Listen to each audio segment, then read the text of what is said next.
Anita and Anita Moorjani had been married 7 years before their lives changed forever.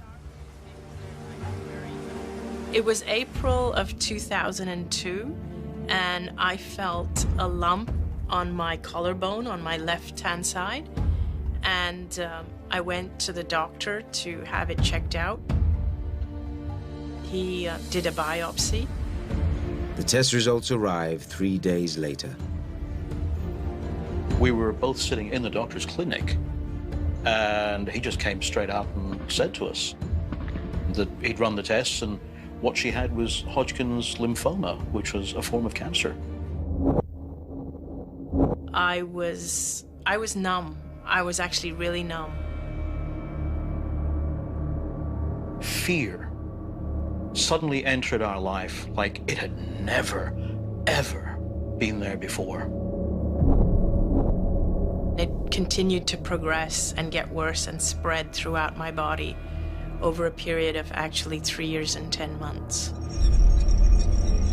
I had decided against chemotherapy because I watched my best friend and my husband's brother-in-law both die while having chemotherapy.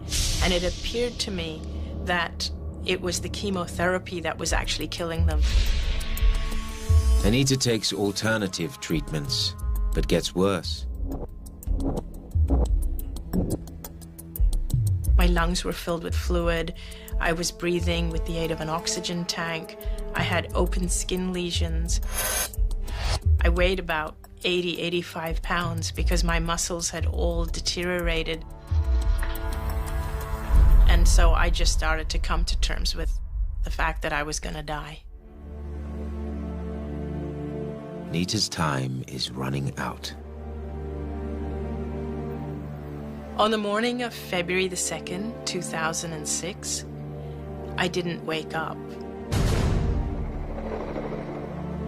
The oncologist actually said to me, these are her last few hours. She's not going to make it through the night. If there's somebody you need to call them now. And I think it was at that moment that I felt, I guess you could say, I almost felt the life drained out of me.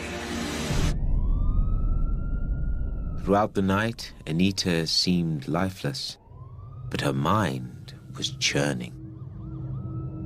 During this experience, I felt as though I crossed over into another dimension where I became aware of things far beyond that hospital room where I was in.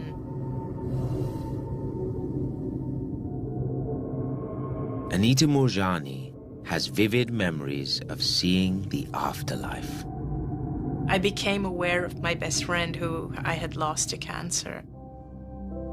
I had been in a lot of guilt because I didn't spend her last days with her because it was too painful for me to watch her die when I was dealing with my own illness. When I met her in the other realm, all I felt from her was unconditional love and understanding. She completely understood why I wasn't there, and it was just really amazing. It was such a relief for me.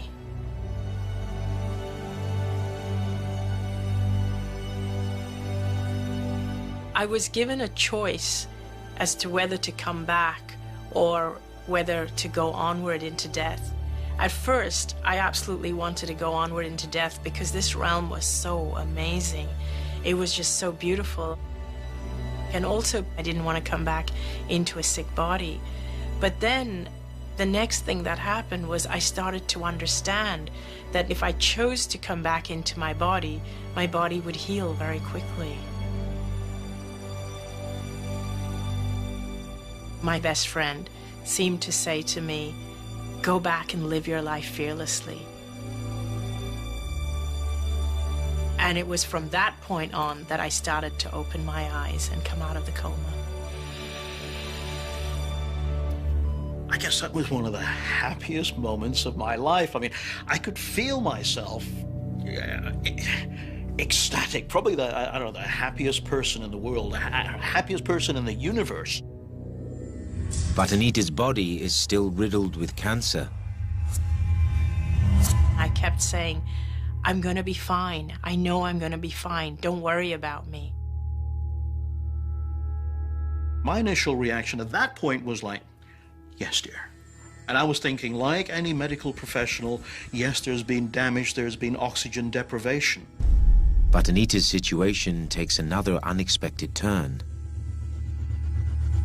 Even though everybody thought that I was in a coma, I didn't realize I was in a coma because I was aware of everything that was going on around me. When the doctor walked in, I recognized him straight off, and he was very surprised because I started to tell him what procedures he had done on me, and he was very, very surprised. He said, "How do you know you were in a coma?" When she started telling us things about that had transpired, I mean, it was pretty quick that I realized that, okay, there's something here that's not quite normal. Not quite normal turns quite miraculous. Everybody started to get really, really surprised, and within 4 days, my tumors had shrunk by 70%. And within 3 weeks, they couldn't find any cancer with all the tests they were doing.